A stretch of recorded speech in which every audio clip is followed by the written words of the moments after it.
अस्सलाम वालेकुम students, welcome to CBEL concept based education learning YouTube channel में। हमाद अहमद आपका ट्यूटर। आज के इस लेक्चर में हम बात करेंगे FSC पार्ट 1, जिसे इंटरमीडिएट पार्ट 1 भी कहते हैं, और इसका सब्जेक्ट है फिजिक्स। स्टूडेंट्स, हम फिजिक्स का आज टॉपिक 5.4 करेंगे। बहुत बहुत बहुत इंपॉर्टेंट, ये वेरी वेरी इंपॉर्टेंट टॉपिक है स्टूडेंट्स। आपने इस टॉपिक को ना स्किप नहीं करना। That topic is relationship between linear quantities and angular quantity. Students, आपने इसको प्लीज स्किप नहीं करना, आपने बहुत तवज्जो से देखना ताकि आपको कंप्लीटली इस टॉपिक की समझ में आए। इसके अलावा चैनल को सब्सक्राइब करना, वीडियोस को लाइक करना, और इसके अलावा वीडियोस को ज्यादा से ज्यादा अपने फ्रेंड्स में भी शेयर करना ताकि स्टूडेंट्स आपके साथ साथ ना उनका भी बेनिफिट हो जाए। तो स्टूडेंट्स, हम क्या करेंगे, अपना टॉपिक स्टार्ट करेंगे 5.4। ये हमारे पास है relationship between linear quantities and students आपके पास आ जाएगा एंगुलर एंगुलर क्वांटिटीज। ठीक है ना स्टूडेंट्स। अब ना देखें स्टूडेंट्स, लीनियर क्वांटिटीज कौन कौन सी होती हैं, जल्दी से इसको देख लेते हैं। ठीक है ना स्टूडेंट्स, लीनियर क्वांटिटीज आपके पास होती हैं डिस्प्लेसमेंट, लीनियर डिस्प्लेसमेंट, फिर आपके पास लीनियर वेलोसिटी, फिर आपके पास लीनियर एक्सेलरेशन। ये आपके पास क्या है, तीन लीनियर क्वांटिटीज है। और लीनियर डिस्प्लेसमेंट को किससे जाहिर करते थे, एस से, यानी कि डिस्प्लेसमेंट डिस्टेंस एक ही मतलब है। लीनियर वेलोसिटी को v से, लीनियर एक्सेलरेशन को a से। अब एंगुलर क्वांटिटीज कौन कौन सी होती हैं, वो होती है हमारे पास angular displacement, angular velocity, angular acceleration. तो एंगुलर डिस्प्लेसमेंट को किससे जाहिर करते थे, डेल थीटा से, सॉरी, ठीक है ना। एंगुलर वेलोसिटी को किससे जाहिर करते थे, इसको जाहिर करते थे ओमेगा से, डब्ल्यू मत बोलिएगा। एंगुलर एक्सेलरेशन को किससे जाहिर करते थे, अल्फा से। तो स्टूडेंट्स, आज हमने ना ये देखना है क्या इनके इन दोनों ये तीन इधर लीनियर क्वांटिटीज और तीन इधर एंगुलर क्वांटिटीज, इनके दरमियान रिलेशनशिप है। रिलेशनशिप का मतलब समझिएगा। मैं अगर आपको ये कहूं एक बॉडी के अंदर आपको linear velocity, sorry, linear displacement और एंगुलर डिस्प्लेसमेंट एक साथ मिलता है, तो क्या आप इस बात को मानते हैं? अगर नहीं मानते तो अब से मानना शुरू कर दें, क्योंकि स्टूडेंट्स वाकई एक बॉडी के अंदर लीनियर डिस्प्लेसमेंट भी पाया जा सकता है, और एक बॉडी के अंदर, उसी बॉडी के अंदर लीनियर एंगुलर डिस्प्लेसमेंट भी पाया जा सकता है। ठीक है ना स्टूडेंट्स। तो एग्जांपल इसकी क्या होगी, जैसे मिसाल के तौर पर मैं ना आपको ना एक मिसाल देता हूं। मैंने ये कहा कि एक सर्कल के अंदर ऐसे मिड से मैं स्टूडेंट्स एक डोरी के साथ जो बंधा हुआ है, स्टोन बना हुआ है, पत्थर बना हुआ है, मैं उसको ऐसे घुमा रहा हूं। तो मुझे एक बात बताओ, क्या इसके अंदर एंगुलर डिस्प्लेसमेंट पाया जा रहा है? ये तो आप समझोगे सर जी, हाँ जी, थीटा एंगल बना रहा है, थीटा तो एंगुलर डिस्प्लेसमेंट तो है। लेकिन अगर मैं आपसे ये कहूं कि देखो, जब इसने थीटा बनाया ना, फाइनल यहां से इसने डोरी ने स्टोन को हिलाना शुरू किया, फिर एक चक्कर कंप्लीट कर दिया, तो एक चक्कर कंप्लीट किया, तो इसका मतलब है एंगुलर डिस्प्लेसमेंट इसका आया। मैंने कहा अच्छा एंगुलर डिस्प्लेसमेंट आया ना, अगर आप इस चक्कर को ना, इस ये जो एक चक्कर कंप्लीट किया, यानी कि एक जो एंगल बना है, इसको छोटे छोटे पार्ट्स में डिवाइड करो, छोटे छोटे पार्ट्स में डिवाइड करो इस चक्कर को। तो आप ना पहले ऐसे हल्का सा, फिर ऐसे, फिर ऐसे, फिर ऐसे, तो ये आपकी स्ट्रेट लाइंस बनना शुरू हो जाएंगी। तो अगर कोई जिसम स्ट्रेट लाइन में या किसी एक खास डायरेक्शन में मूव करना शुरू हो, तो उसका डिस्प्लेसमेंट क्या कहलाता है, लीनियर डिस्प्लेसमेंट कहलाता है। ठीक है ना स्टूडेंट्स। अगर आप इस एग्जांपल को नहीं समझे तो इस एग्जांपल को समझिएगा। मेरे पास ना एक गाड़ी है, गाड़ी मेरी बिल्कुल स्ट्रेट मूव कर रही है। तो अगर गाड़ी बिल्कुल स्ट्रेट नॉर्थ पोजीशन में मूव कर रही है, तो आपको पता होगा इसमें कौन सी डिस्प्लेसमेंट पाया जाता है, एंगुलर के लीनियर? आप कहोगे सर लीनियर पाया जाता है, लेकिन मैं आपको कहता हूँ इसके अंदर ना स्टूडेंट्स, इसके अंदर एंगुलर डिस्प्लेसमेंट भी पाया जाएगा। आप कहोगे सर कैसे? इस तरह देखिएगा, अगर गाड़ी के जो टायर घूम रहे हैं, मूव कर रहे हैं ना, रोटेट कर रहे हैं, टायर घूमते जा रहे हैं, देखें जो बॉडी है वो वो स्ट्रेट चल रही है, लेकिन टायर जो है वो घूम रहे हैं, रोटेट कर रहे हैं। तो इसका मतलब है इस जिस्म के अंदर, इस बॉडी के अंदर रोटेटरी मोशन भी पाई जा रही है, जिसको हम सर्कुलर मोशन भी कहते हैं, जिसको हम एंगुलर डिस्प्लेसमेंट भी कहेंगे। ठीक है ना। और इसी बॉडी के अंदर लीनियर लीनियर डिस्प्लेसमेंट भी पाया जा रहा है, क्योंकि बॉडी एक स्ट्रेट लाइन में चल रही है। तो अब आप समझे कि रिलेशनशिप है। अगर डिस्प्लेसमेंट के अंदर रिलेशनशिप है ना स्टूडेंट्स, लीनियर डिस्प्लेसमेंट और लीनियर एंगुलर डिस्प्लेसमेंट के दरमियान, तो याद रखिएगा डिस्प्लेसमेंट से क्या बनता है, वेलोसिटी, वेलोसिटी से क्या बनता है, एक्सेलरेशन। तो इसका मतलब है linear velocity, angular velocity, linear acceleration, angular acceleration, इन दोनों के दरमियान भी रिलेशनशिप है। अब ये समझते हैं रिलेशनशिप डायरेक्ट है कि इनडायरेक्ट है। अब मैं यहां से ही आपको बता देता हूं, दोनों के दरमियान ना ये तीन तीन लीनियर और तीन एंगुलर क्वांटिटीज, इनके दरमियान डायरेक्ट रिलेशनशिप है। कैसे? एक बढ़ेगा तो दूसरा भी बढ़ेगा, एक कम होगा तो दूसरा भी कम होगा। अगर मैं कहता हूँ मेरी लीनियर डिस्प्लेसमेंट 1 मीटर का बढ़ा है ना, तो एंगुलर डिस्प्लेसमेंट भी 1 मीटर का ही बढ़ेगा। ये इस बात को आपने अंडरस्टैंड करना है। अब हम क्या करते हैं, सबसे पहले जो हम काम करने लगे हैं ना, वो हम ये काम करने लगे हैं relationship between linear displacement and angular displacement. इसको मैं ना आपसे शेयर करने लगा हूं। अब मुझे एक बात बताएं, लीनियर डिस्प्लेसमेंट को हम किससे जाहिर करते हैं? एस से, ठीक है ना। और एंगुलर डिस्प्लेसमेंट को किससे जाहिर करते हैं स्टूडेंट्स? इसको हम जाहिर करते हैं थीटे से, ठीक है ना स्टूडेंट्स। अब आपने ना एक फार्मूला पढ़ा होगा, फार्मूला आपके पास क्या है? S is equal to R theta. हमने ये रिलेशन है, ये रिलेशन आपके बुक वाले ने आपको बताया। ये रिलेशनशिप आपको क्या कह रहा है, पहले ये बताता हूँ। ये ड्राइव कैसे हुआ फिर बताऊंगा इसको। रिलेशन ये आपसे ये कह रहा है कि अगर किसी जिस्म के अंदर लीनियर डिस्प्लेसमेंट बढ़ता है ना, तो याद रखिएगा जितना लीनियर डिस्प्लेसमेंट बढ़ेगा उसका एंगुलर डिस्प्लेसमेंट भी उतना ही बढ़ेगा। आप कहोगे सर ये आर क्या है?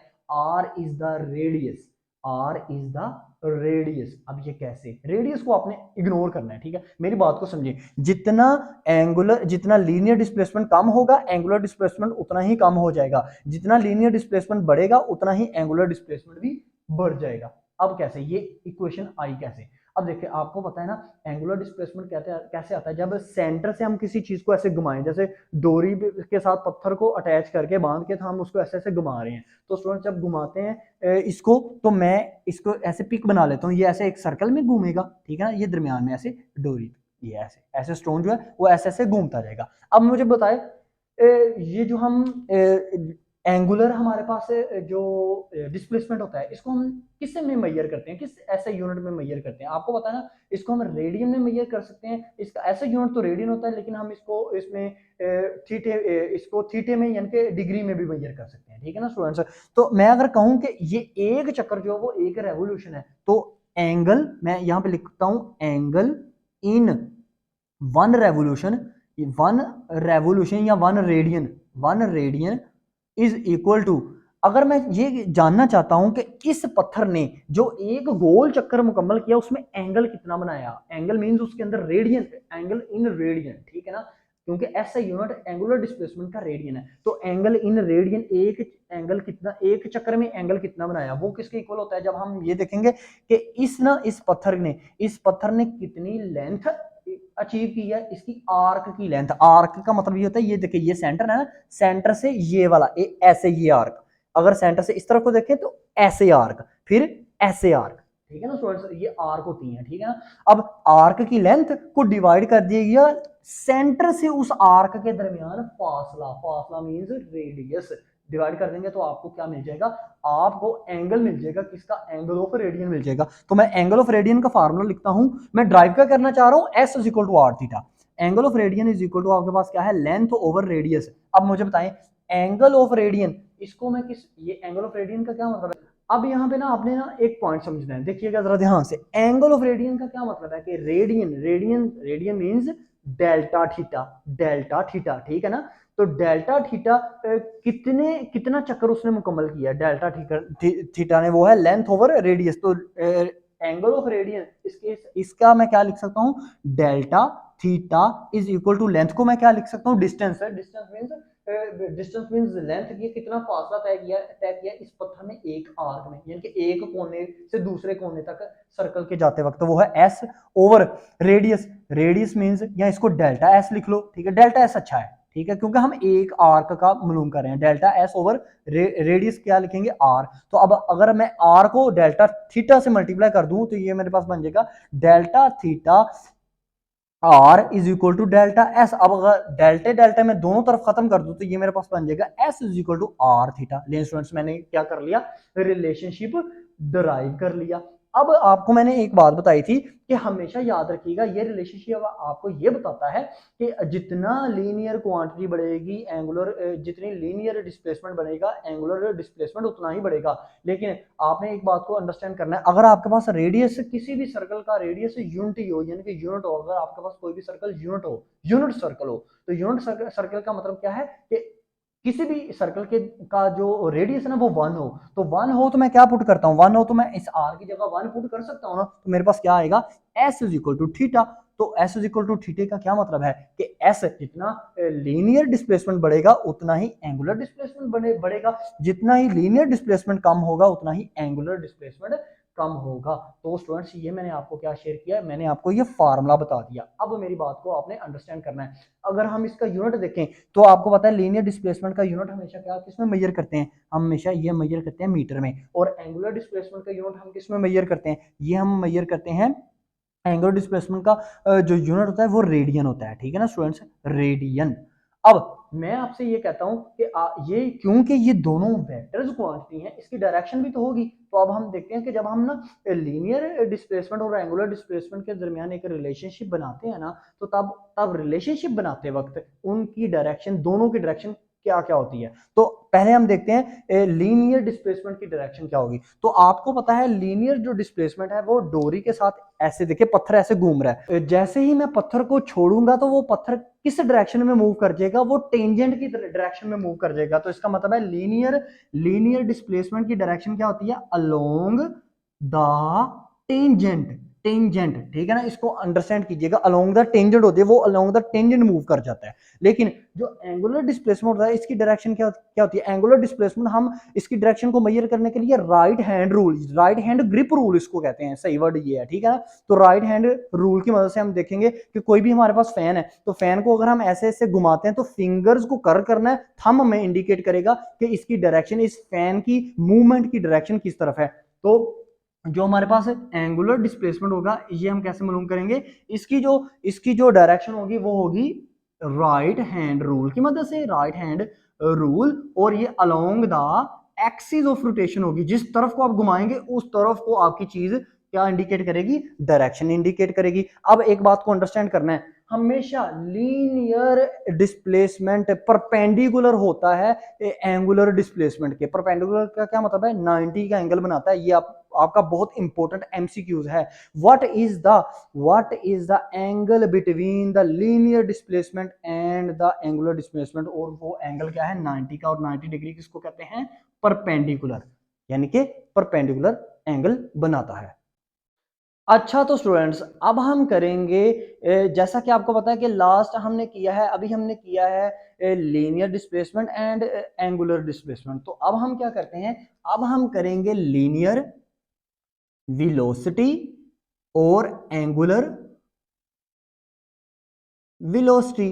तो स्टूडेंट्स बात को अंडरस्टैंड करना, मैं वहीं से ही शुरू करूंगा, यानी कि इस फॉर्मूले से S is equal to R theta, इससे ही मैं ना आपको लीनियर वेलोसिटी और एंगुलर वेलोसिटी निकाल के आपको बताऊंगा। तो स्टूडेंट्स अगर आप एक बात मुझे बताएं, linear velocity means simple velocity, वो किस तरह निकलती थी, जब आप ना rate of change in displacement, जब डिस्प्लेसमेंट आपका कम या ज्यादा होता है, यानी कि उसमें कोई चेंजिंग आती है, तो उस चेंजिंग को हम क्या कहते हैं, वेलोसिटी कहते हैं। मतलब वो चेंजिंग हमें कैसे मिलती है डिस्प्लेसमेंट में, जब हम किसी भी डिस्टेंस को किसके ऊपर डिवाइड करते हैं, टाइम के ऊपर डिवाइड करते हैं। तो मैं ये लिख सकता हूं कि अगर मैं बोथ साइड के ऊपर मैं डेल्टा टी से डिवाइड कर दूं तो मेरे पास क्या इक्वेशन बनेगी, delta S over delta T is equal to R into delta theta over students delta T. अब मुझे बताइएगा delta S over delta T, बहुत से स्टूडेंट्स ये समझते हैं कि डेल्टा एस और डेल्टा टी एक्चुअली में हमारे पास चेंज इन डिस्प्लेसमेंट है। नहीं स्टूडेंट्स, डेल्टा एस और डेल्टा टी आपके पास फासला है, ये डिस्टेंस है, डिस्टेंस को टाइम से आप डिवाइड कर रहे हो। ये यहां पे एक लिमिट आपको लगानी पड़ेगी, क्या, time T is approaches to zero, मतलब जब फासले में हम टाइम इतना छोटा कर लें, इतना थोड़ा हम टाइम कर लें कि हमारा जो वो फासला, क्योंकि हम एक एंगल में मूव कर रहे हैं, हम ना इस तरह ये देखिए एक गोल दायरे में मूव करें। अगर मैं गोल दायरे के अंदर अपना लीनियर डिस्प्लेसमेंट देखना चाहता हूं ना, तो मैंने अभी आपसे डिस्कस किया था पीछे कि उसमें हमें ये छोटे छोटे से गैप्स बनाने पड़ेंगे, ऐसे स्ट्रेट लाइंस बनानी पड़ेंगी ना, क्योंकि लीनियर डिस्प्लेसमेंट हमेशा एक स्ट्रेट लाइन से ही निकलता है, क्योंकि उसका यूनिट मीटर होता है। अब देखिए मैं जब टाइम को अप्रोचेस टू जीरो कर दूंगा तो अब मेरे पास ये डिस्प्लेसमेंट बन जाएगा, यानी कि delta S over delta T क्या कहलाएगा, लीनियर डिस्प्लेसमेंट। तो चेंज इन लीनियर डिस्प्लेसमेंट मेरे पास क्या आ जाएगा, ये आ जाएगा मेरे पास velocity is equal to R, ऐसे ही आएगा। और delta theta over delta T ये मेरे पास ओमेगा आएगा, यानी कि ये मेरे पास एंगुलर वेलोसिटी आएगी। तो स्टूडेंट्स आपको ये फार्मूले से इस तरह आपने निकाल लेना है, क्या निकाल लेना है, लीनियर वेलोसिटी और लीनियर और एंगुलर वेलोसिटी। अब मुझे एक बात बताएं, लीनियर वेलोसिटी जो कि आपके पास v है, इसका यूनिट क्या है, इसको हम किस यूनिट्स में मेजर करते हैं, ये होता है मीटर पर सेकंड, यानी कि ms-1। और एंगुलर वेलोसिटी जो होती है उसको हम रेडियन पर सेकंड rs-1 इसका यूनिट होता है। ओके स्टूडेंट्स, अब यहां से ना आपने नेक्स्ट चीज जो आइडेंटिफाई करनी है, डिटरमाइन करनी है, वो है लीनियर वेलोसिटी और एंगुलर वेलोसिटी, इसकी डायरेक्शन। जैसा कि हमने लीनियर डिस्प्लेसमेंट और एंगुलर डिस्प्लेसमेंट की डायरेक्शन हमने मालूम की है ना, इसी तरह इसकी करेंगे। तो लीनियर वेलोसिटी आपको पता है ना, अगर कोई चीज डिस्प्लेसमेंट शो कर रही है तो उसकी वेलोसिटी, लीनियर वेलोसिटी कहां पे होगी, तो डिस्प्लेसमेंट, अगर rate of change of displacement क्या कहलाता है, rate of change of displacement हमारे पास वेलोसिटी आता है। तो स्टूडेंट्स आप इस चीज को अंडरस्टैंड कीजिएगा कि जिस तरफ आपकी लीनियर डिस्प्लेसमेंट की डायरेक्शन होगी ना, उसी तरफ लीनियर वेलोसिटी की डायरेक्शन होगी, क्योंकि लीनियर वेलोसिटी हमेशा चेंज इन डिस्प्लेसमेंट से निकलता है। तो लीनियर डिस्प्लेसमेंट कहां पे था, लीनियर डिस्प्लेसमेंट उसकी डायरेक्शन थी हमारे पास अलोंग द टेंजेंट। तो इसी तरह लीनियर वेलोसिटी की डायरेक्शन होगी, ये भी होगी अलोंग टेंजेंट, टेंजेंट ही होगी। लेकिन स्टूडेंट्स बात दफा ना इसको v और ऐसे t से भी रिप्रेजेंट करते हैं, क्योंकि ये v जब v के बेस पे t लिखा जाता है ना, तो ये कहलाता है कि वेलोसिटी जो है वो अलोंग द टेंजेंट है। ये आपको शॉर्ट आंसर क्वेश्चन भी पूछता है आपकी एक्सरसाइज के अंदर। तो जब मैं एक्सरसाइज को आपसे बताऊंगा, डिस्कस करूंगा, तो स्टूडेंट्स मैं तब आपको वहां पे डिटेल में इसको एक्सप्लेन करूंगा। अब इसी तरह एंगुलर वेलोसिटी, तो एंगुलर वेलोसिटी किससे निकला है, rate of change of angular displacement. Angular displacement को जब हमने टाइम के ऊपर डिवाइड किया तो हमारे पास क्या आया, एंगुलर वेलोसिटी आया। तो एंगुलर डिस्प्लेसमेंट का हमारे पास डायरेक्शन क्या थी, वो थी along the axis of rotation, right hand rule को जब हमने यूज किया। तो इसी तरह इसकी भी जो एंगुलर वेलोसिटी मींस ओमेगा, इसकी भी डायरेक्शन क्या होगी, along axis of rotation means right hand rule, right hand grip rules हम इसको फाइंड आउट करेंगे। Okay students, I hope so आपको ये अंडरस्टैंड हो चुका होगा। ये इसकी डायरेक्शन है और यही इसकी क्या है स्टूडेंट्स, ये इसकी क्या है, यूनिट है। अब स्टूडेंट्स एक बात को याद रखिएगा, बाज स्टूडेंट्स ये अंडरस्टैंड करने में कंफ्यूज हो जाते हैं कि ये क्यों है। इसका मतलब है सर लीनियर डिस्प्लेसमेंट उसकी भी डायरेक्शन वही है जो लीनियर वेलोसिटी की है, और जो एंगुलर डिस्प्लेसमेंट की डायरेक्शन है वही एंगुलर वेलोसिटी की डायरेक्शन है। सर ऐसा क्यों, देखिए मैंने आपको एक एग्जांपल दोबारा से दे देता हूं। चलें, ये देखिए एक मेरे पास ऐसे सर्कल है, सर्कल के दरमियान में डोरी से एक स्टोन मैंने बांधा हुआ है, अब उसको मैं ऐसे गोल गोल घुमा रहा हूं।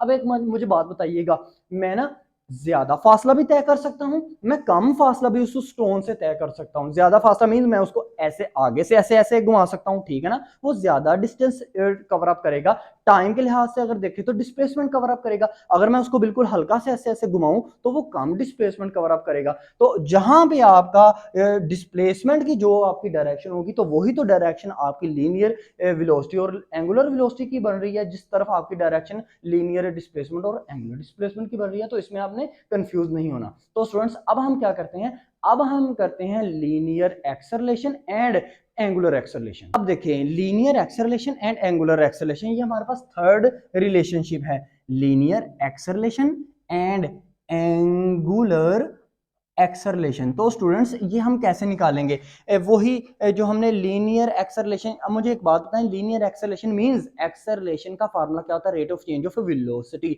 तो इसका मतलब है हमें वेलोसिटी का जो हमने वेलोसिटी का दोनों वेलोसिटीज का मींस लीनियर वेलोसिटी और एंगुलर वेलोसिटी का जो हमने रिलेशनशिप निकाला ना, वो हमें लिखना पड़ेगा, यानी कि v is equal to R omega. अगर हम v को डिवाइड कर दें, यानी कि delta v over delta theta, delta T is equal to R into delta omega over delta T. तो हमारे पास मैंने दोनों तरफ इसको टी से डेल्टा टी से मैंने डिवाइड कर दिया। तो rate of change of velocity हमारे पास क्या है, लीनियर वेलोसिटी, ये हमारे पास आ जाती है A means acceleration is equal to R into हमारे पास अल्फा आ जाएगा, क्योंकि rate of change of angular velocity हमारे पास क्या होती है, एंगुलर एक्सेलरेशन होता है, और एंगुलर एक्सेलरेशन को हम अल्फा से रिप्रेजेंट करते हैं। अब हम इसके यूनिट की बात करते हैं। तो स्टूडेंट्स यहाँ पे आपने अंडरस्टैंड करना है। अब मुझे एक बात बताएं, क्या लीनियर लीनियर डिस्प्लेसमेंट का ऐसा यूनिट क्या था आपके पास? लीनियर डिस्प्लेसमेंट का ऐसा यूनिट था आपके पास मीटर। लीनियर वेलोसिटी का ऐसा यूनिट क्या था? मीटर पर सेकंड। तो लीनियर एक्सेलरेशन का यूनिट आपके पास होता है मीटर पर second square ms minus 2 is equal to, ऐसा ही एंगुलर एक्सेलरेशन इसका क्या होता है? रेडियन पर सेकंड स्क्वायर। ये आपके पास यूनिट है। अब हम डायरेक्शन की बात करते हैं, तो डायरेक्शन लीनियर एक्सेलरेशन की क्या होगी? तो लीनियर एक्सेलरेशन की क्या हम देखने लगे हैं? डायरेक्शन। ये बहुत इंपॉर्टेंट है। मुझे एक बात बताएं आप स्टूडेंट्स जरा जल्दी से देखें। मैंने कहा लीनियर डिस्प्लेसमेंट की जो डायरेक्शन है ना, लीनियर डिस्प्लेसमेंट उसकी डायरेक्शन है अलोंग द टेंजेंट। मैंने कहा इसी तरह लीनियर वेलोसिटी की जो डायरेक्शन है वो भी है अलोंग द टेंजेंट। तो क्या मुझे बताएं, क्या लीनियर एक्सेलरेशन की भी डायरेक्शन अलोंग द टेंजेंट है? नहीं स्टूडेंट, नहीं। आप अगर कहेंगे हाँ तो गलत कह रहे हैं। क्यों, कैसे? मैं अगर कहूं कि मेरे पास ये सर्कल है, सर्कल के अंदर ये स्टोन एक डोरी के साथ ऐसे बंधा हुआ है, मैंने इसको बिल्कुल रेस्ट में रखा है, तो इसका मतलब है मेरी वेलोसिटी क्या है? यूनिफॉर्म वेलोसिटी है, मेरी कांस्टेंट वेलोसिटी है। तो कांस्टेंट वेलोसिटी में एक्सेलरेशन तो जीरो होता है। एक्सेलरेशन का मतलब होता है कितनी स्पीड, कितनी ज्यादा स्पीड या कितनी कम स्पीड से एक बॉडी जो है वो मूव कर रही है। तो यहाँ पे तो बॉडी बिल्कुल रेस्ट में है, बिल्कुल साकन हालत में पड़ी हुई है। तो अगर किसी भी बॉडी के अंदर वेलोसिटी ना हो, मींस एक्सेलरेशन जीरो हो, तो वहां पे आपका जो लीनियर एक्सेलरेशन है ना वो अलोंग द टेंजेंट तो होगा, लेकिन उसको हम along the direction of velocity कहेंगे। जैसे मैं ना ये समझाता हूँ, देखिए मैं आपसे ये कहना चाह रहा हूँ कि लीनियर एक्सेलरेशन जो है ना वो उसकी डायरेक्शन अलोंग द टेंजेंट होती है, लेकिन हम उसको कहेंगे along the tangent but along the direction of velocity, यानी कि लीनियर वेलोसिटी। ये कैसे? देखिए अब इसी स्टोन को मैं बिल्कुल बहुत स्पीड से ऐसे घुमाना शुरू कर देता हूं। अब मुझे बताएं, मैंने इसको एक्सरलेट किया ना, तो ज्यादा बढ़ाया, इसकी मैंने स्पीड बढ़ा दी। तो स्पीड बढ़ाऊंगा तो मैं अलोंग द वेलोसिटी इसको घुमा रहा हूं, तो इसका मतलब है इसकी डायरेक्शन किस तरफ होगी? इसकी डायरेक्शन अलोंग द वेलोसिटी होगी, टेंजेंट में होगी लेकिन अलोंग द वेलोसिटी होगी। अब इसी स्टोन को मैं बिल्कुल आहिस्ता इसकी स्पीड कर देता हूं, लेकिन घुमाता जरूर हूं, बिल्कुल आहिस्ता आहिस्ता स्पीड कर देता हूं। तो तब मुझे बताओ ये एक्सरलेट हुआ कि डी एक्सरलेट हुआ? डी एक्सरलेट हुआ ना। मैं इसको कम एक्सरलेशन इसके अंदर प्रोड्यूस कर रहा हूं, तो कम एक्सरलेशन प्रोड्यूस की तो इसकी डायरेक्शन होगी टेंजेंट में ही, होगी अलोंग द वेलोसिटी, लेकिन अलोंग द वेलोसिटी नहीं अब होगी वेलोसिटी के दरमियान ही, लेकिन अलोंग द वेलोसिटी नहीं होगी, ऑपोजिट टू द वेलोसिटी होगी। तो हमने यहां से क्या देखा? हमने सीखा ये कि जो लीनियर एक्सेलरेशन है उसकी जो उसके अंदर अब दो डायरेक्शंस आ रही हैं। Number one along along tangent but along direction of velocity, direction of velocity. अब ये कब होगी? जब हम इंक्रीज करेंगे, किसको इंक्रीज करेंगे? स्पीड को। जब हम स्पीड को बढ़ाएंगे किसी भी बॉडी की।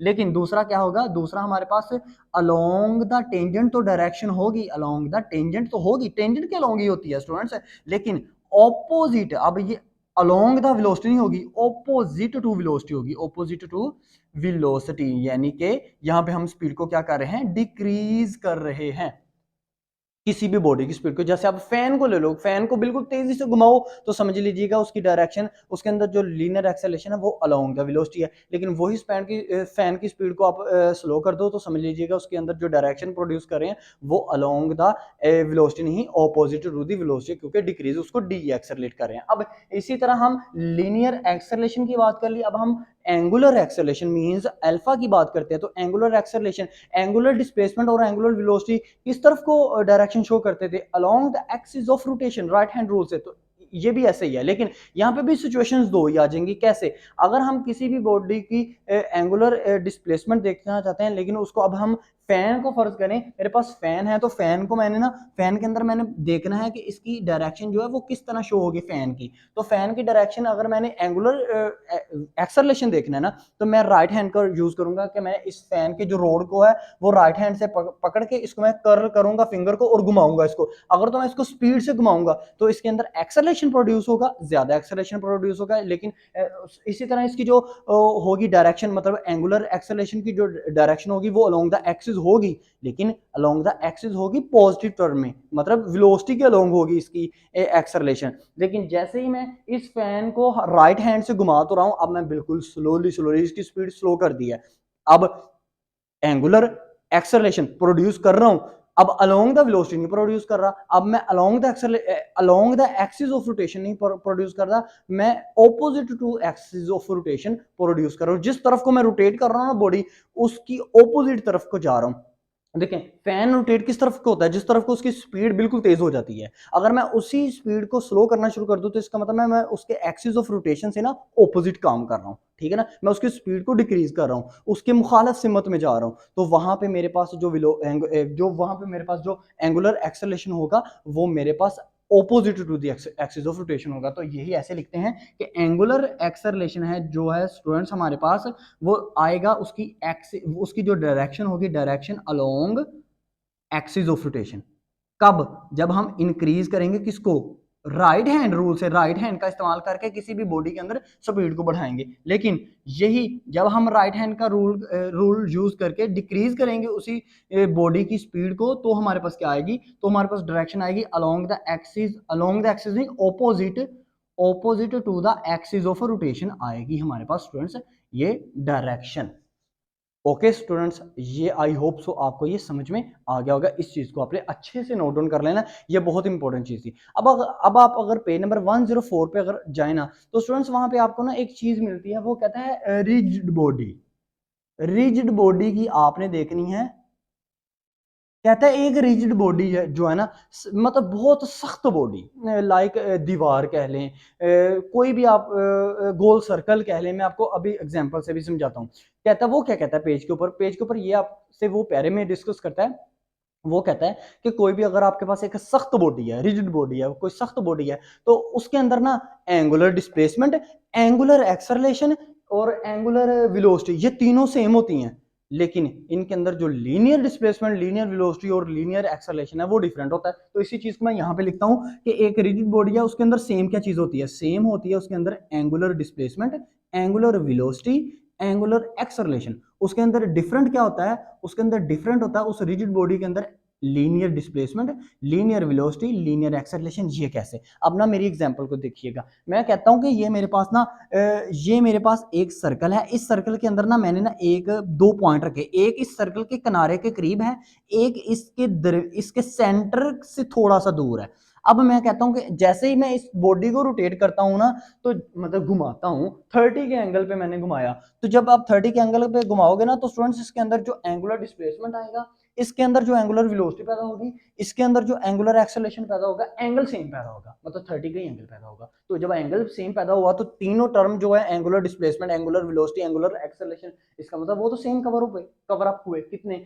30 डिग्री। लेकिन इसके अंदर लीनियर डिस्प्लेसमेंट, लीनियर वेलोसिटी और लीनियर एक्सेलरेशन ये डिफरेंट आएंगे। क्यों? कहता है जो इस सर्कल के करीब होगा ना पॉइंट, वो थोड़ा सा डिस्टेंस कवर अप करेगा। जी बिल्कुल ऐसा ही है ना, मतलब ये पॉइंट जो ए है, इसको मैंने 30 डिग्री से ना ऐसे हल्का सा घुमाया, तो जो पॉइंट करीब होगा ना सर्कल के किनारे के, वो हल्का सा सिर्फ मूव करेगा, मतलब हल्का सा हिलेगा अपनी जगह से। लेकिन जो दूर पॉइंट होगा वो बिल्कुल ज्यादा हिलेगा, ठीक है। तो इसका मतलब है एक पॉइंट कम हिला, एक पॉइंट ने थोड़ा डिस्टेंस कवर अप किया, एक पॉइंट ने ज्यादा डिस्टेंस कवर अप किया, तो इसका मतलब है लीनियर डिस्प्लेसमेंट चेंज हुआ।